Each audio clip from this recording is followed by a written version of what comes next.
hàng cái này nó khuya bỏ vía get in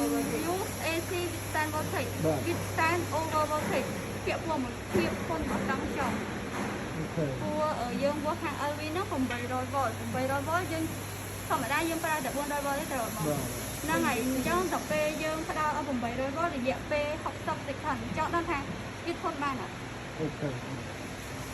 ហ្នឹងដូចអនុដែរមកចាដូចគ្នាន